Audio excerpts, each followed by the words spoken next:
அஸ்ஸலாமு அலைக்கும் வரஹ்மத்துல்லாஹி வபரகாத்துஹு.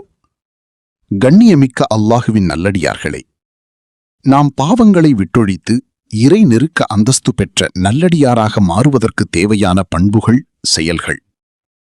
நாம் படைப்புகளிடமும் பிரதானமாய் அல்லாஹ் படைப்புகளிடம் இரக்கம் காட்டுவது பற்றி அல்லாஹ் தன் அருள்மறையாம் திருமறையில் சொல்கிறான். உங்கள் மீது அல்லாஹுவின் கருணையும் அவன் அருளும் இல்லாவிட்டால் நீங்கள் நஷ்டவாளிகளாகியிருப்பீர்கள். அல் குர்ஆன் சூரா 2 வசனம் 64. அல்லாஹுவின் தூதர் நம் அருமை நபிகள் நாயகம் ஹஸ்ரத் ரசூல் ஸல்லல்லாஹு அலைஹி வஸல்லம் அன்னவர்கள் அருளிய அமுதமொழி: அசருக்கு முன் 4 ரகாத் முன் சுன்னத் தொழும் மனிதருக்கு அல்லாஹ் கிருபை செய்வானாக. அறிவிப்பாளர் ஹஸ்ரத் இப்னு உமர் ரதியல்லாஹு அன்ஹு அன்னவர்கள். ஆதார நூல் ஜாமியுத் திர்மிதி ஷரீஃப், ஹதீஸ் எண் 430.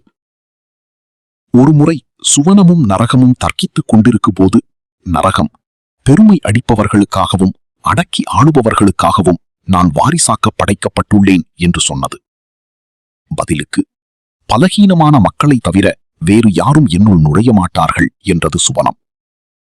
அச்சமயம் அல்லாஹ் சொர்க்கத்தை பார்த்து கூறினான்: நீதான் எனது ரஹ்மத்.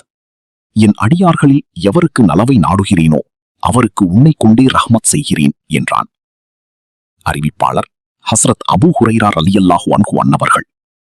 ஆதார நூல் ஷஹீஹ் புகாரி ஷரீஃப், ஹதீஸ் எண் 4880. நல்லோர்களது நற்சொற்கள். தன் அடியார்கள் பாவங்களிலிருந்து எச்சரிக்கையாயிருக்கவும் அவர்களை பயமுறுத்தவும் அல்லாஹ் நரகத்தை கூட ரஹ்மத்தாக படைத்துள்ளான். கூறியவர்கள் ஹஸ்ரத் சுஃபியான் இப்னு உயைனா ரஹ்மத்துல்லாஹி அலைஹி அன்னவர்கள். ஆதார நூல்